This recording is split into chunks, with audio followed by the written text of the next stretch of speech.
কৃষ্ণ। শ্রীমদ্ ভাগবত গীতার প্রথম অধ্যায় অর্জুন বিষাদ যোগের 1 থেকে 24টা শ্লোক আমরা পাঠ করে এসেছি। আজকে আমরা 25, 26 এবং 27 এই 3টি শ্লোক পাঠ করব। 25 নম্বর শ্লোক।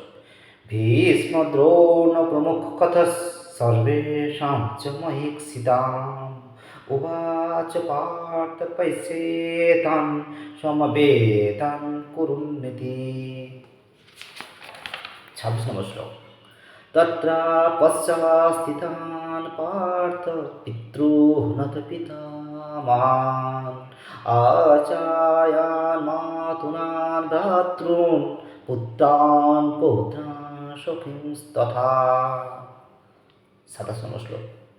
শ্বশুরান সুহৃদশ্চৈব সেনয়োरुभयोरपि तां समीक्ष्य स कौन्तेय सर्वान् बन्धुन् उपस्थितान्।